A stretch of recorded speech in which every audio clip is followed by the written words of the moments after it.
Hi friends, welcome back to our channel. இன்றைக்கி நம்ம சேனலில் ஒரு சூப்பரான சப்பாத்தி குருமா ரெசிபி தான் பார்க்க போகிறோம். இது பார்த்திங்கன்னா சப்பாத்திக்கு மட்டும் இல்லாமல் பூரி, இட்லி, தோசை எல்லாத்துக்குமே சூட் ஆகும். வாங்க எப்படி பண்ணுறதுன்னு பார்க்கலாம். இதுக்கு பார்த்திங்கன்னா அடுப்பில் ஒரு குக்கர் வச்சுட்டு அதில் கொஞ்சமாக ஆயில் சேர்த்துக்கலாம். இது கூடவே பட்டை, கிராம்பு, ஏலக்காய், அன்னாசிப்பூ, கல்பாசி, பிரிஞ்சி இலை இது எல்லாமே கொஞ்சம் கொஞ்சம் சேர்த்துக்கலாம் வாசனைக்காக. இதுக்கப்புறம் ஒரு பச்சை மிளகாய் சேர்த்துட்டு ஒரு பெரிய வெங்காயம் நீல வாக்கில் நறுக்கி சேர்த்துக்கலாம். வெங்காயம் நல்லா வதங்கினோன்னே ஒரு பெரிய தக்காளி சேர்த்துக்கலாம்.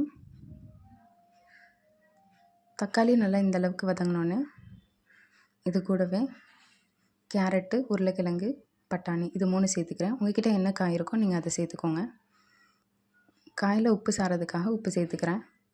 இது கூட பார்த்திங்கன்னா தேங்காய் பேஸ்ட்டில் வந்து பார்த்திங்கன்னா தேங்காய், பொட்டுக்கடலை, பச்சை மிளகாய், சோம்பு, கசகசா இதெல்லாம் சேர்த்து அரைச்சிருக்கேன்.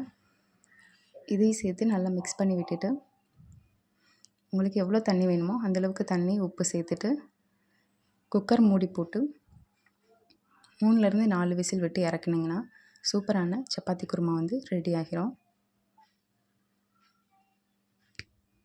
பாருங்கள், சூப்பரான திக்கான கரெக்டான டெக்ஸ்சரில் சப்பாத்தி குருமா ரெடி ஆயிடுச்சு. நீங்களும் ட்ரை பண்ணி பாருங்கள். தேங்க்யூ.